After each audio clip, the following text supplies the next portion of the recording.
Hello, everyone. Welcome to Inconvenient Truths. I'm your host, Jennifer Zheng. For the past 34 years, people around the world have commemorated June 4th, or the Tiananmen Square Massacre, in various ways, condemning the bloody suppression of the Chinese people by the CCP when tanks rolled into Beijing, resulting in the massacre of thousands of students and civilians. However, this year's activities have many distinctive features, singling a new set of challenges that the CCP faces, unlike any before.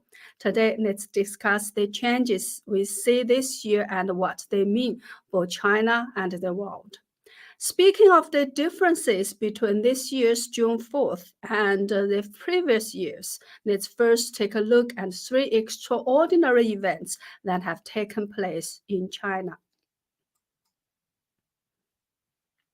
On June 3rd, a woman stood on top a tower outside Beijing's Bird's Nest National Stadium, waving the American flag, reciting excerpts from the U.S. Declaration of Independence and distributing leaflets containing selected passages from the declaration along with a message to her fellow Chinese. She owned, "We are running out of time." The passage she quoted from the Declaration of Independence was this one: "All men are created equal, that they are endowed by their Creator with certain unalienable rights, and that among these are life, liberty, and the pursuit of happiness." I won't read it in its entirety to save time.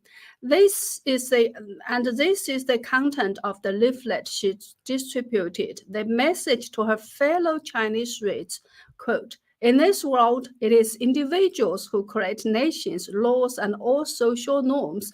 Before we identify as citizens of any country, we are first and foremost human beings, individuals, respecting ourselves and treating our fellow compatriots as human beings is the way to gain respect from the international community.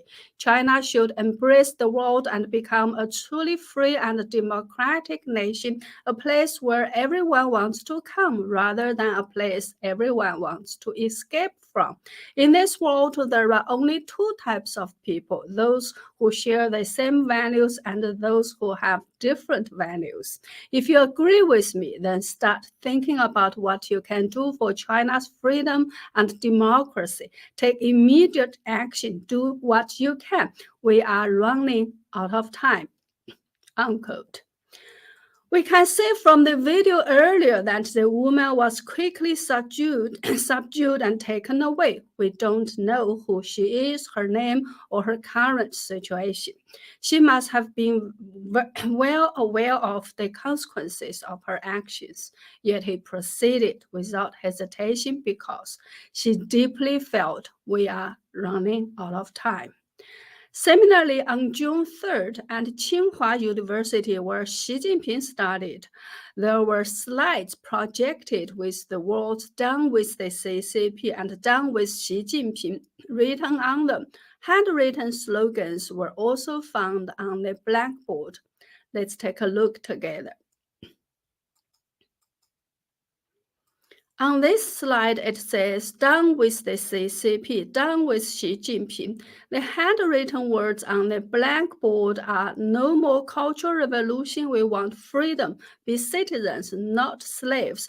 Restore democracy and freedom to us. Xi Jinping, step down.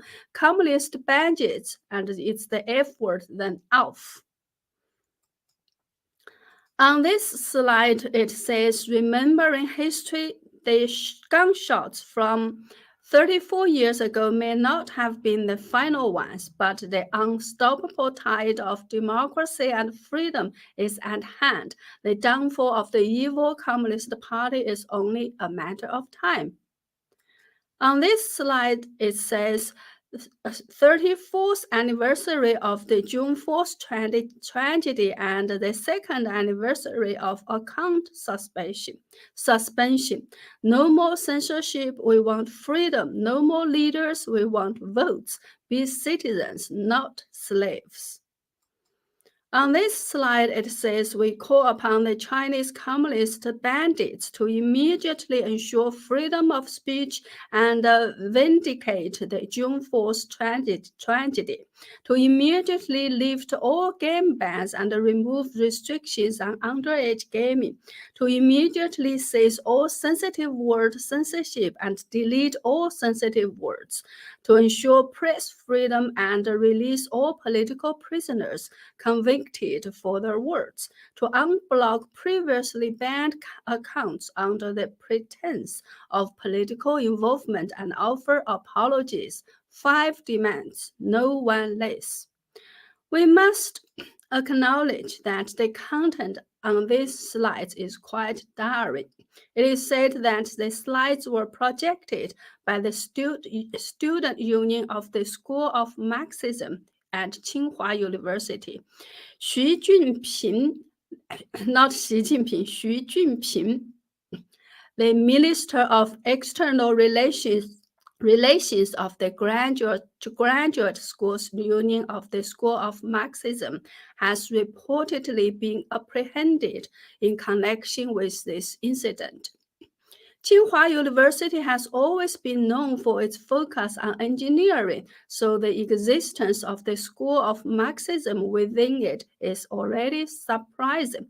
It is even more ironic that the student union of this School of Marxism has started demanding the Communist Party to go away.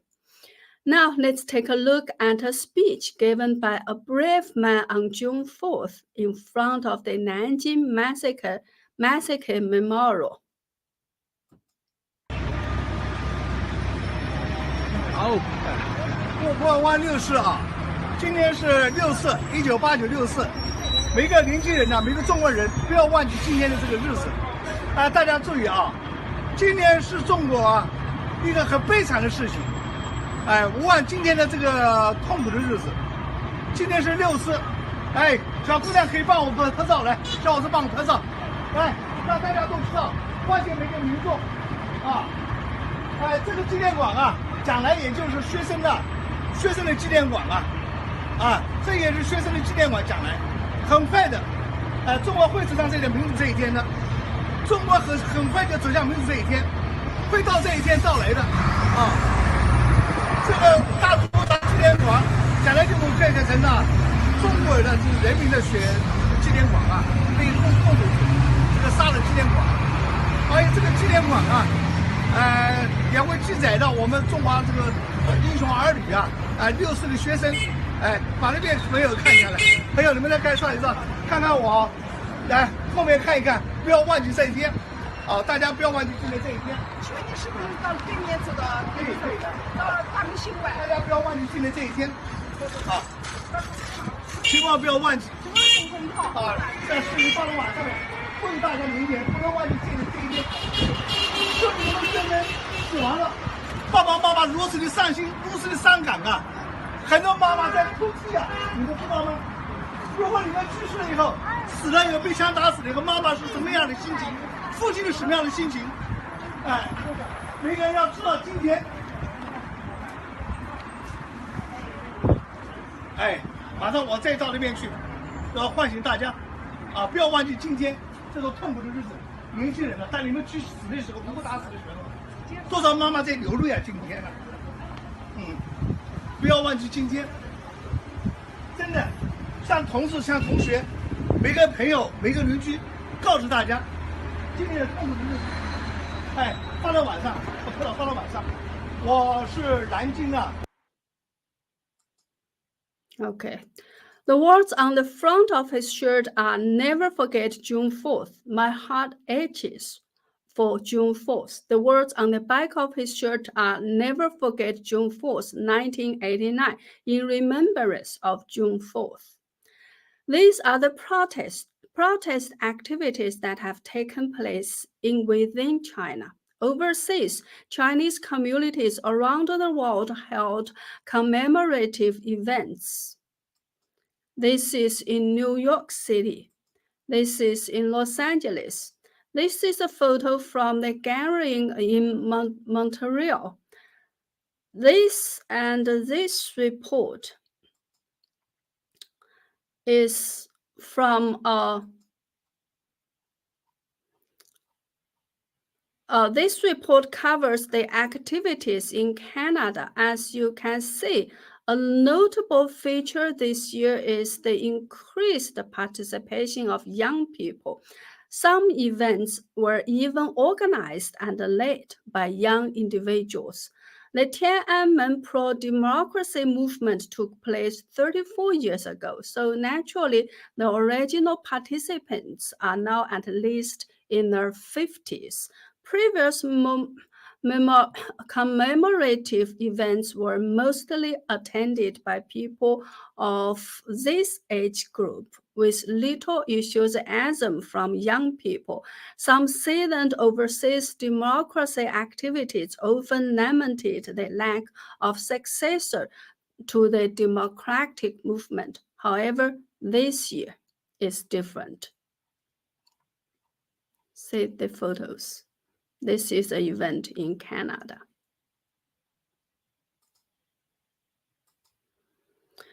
Another difference this year is the absence of the large-scale candlelight vigil in Hong Kong that used to take place every year.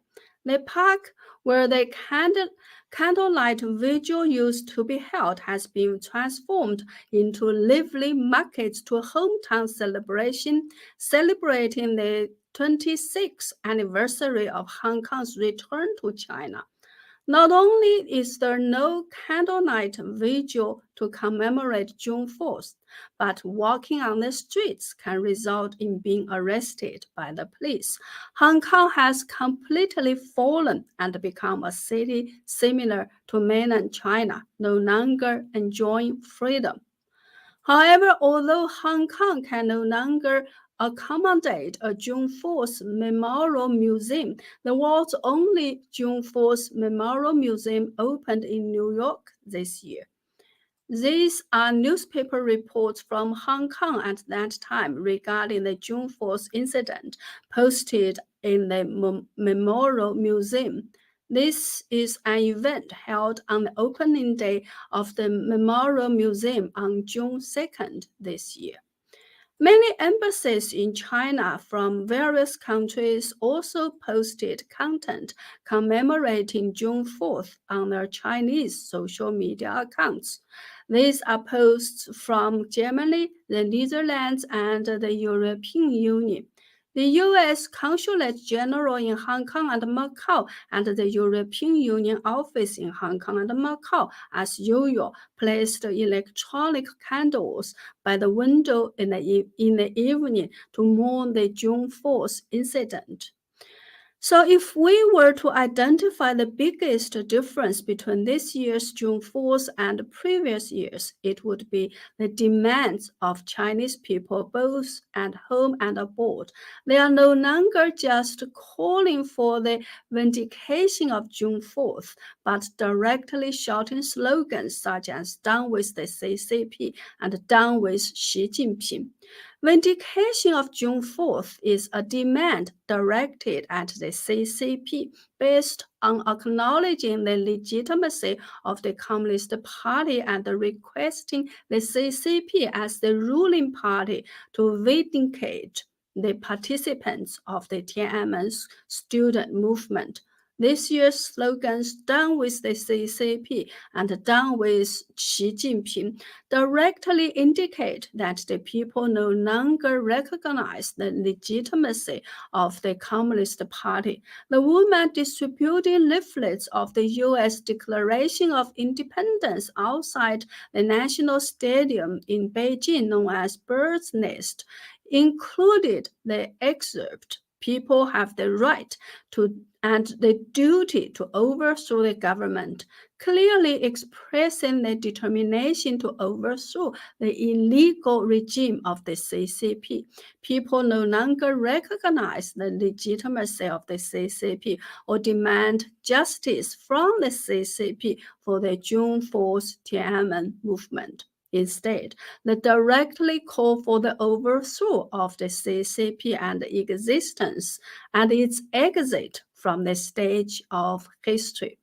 Overseas, the increased participation of more young people also indicates that the CCP's oppressive rule has not successfully suppressed people's desire for freedom. Once the entire society, including the younger generation, awakens, the Communist Party's end is not far off. For Western societies, although they witnessed the bloody suppression of the Chinese people by the CCP, many governments choose to forget the CCP's bloody massacre in the face of economic interests. They may have believed that by helping China achieve economic development, democracy and freedom would naturally follow. However, reality mercilessly shattered this unrealistic appeasement and illusion. A venomous snake is always a venomous snake, and once you revive it, it will still take your life. Therefore, I hope that the awakening of the Chinese people and the international community will accelerate the process of the CCP's downfall, bringing long-awaited freedom to China and providing some comfort to the souls of those killed by the CCP 34 years ago. Well, that's all for now. Thank you so much for watching. Please double check if you are still subscribed to my channel, as YouTube keeps taking off my subscribers. And if you like my content, please spread my channel and videos or go to my website at jenniferzengblog.com. That's jenniferzengblog.com. Sign up for a membership or make a donation to support my effort. Thank you. See you soon.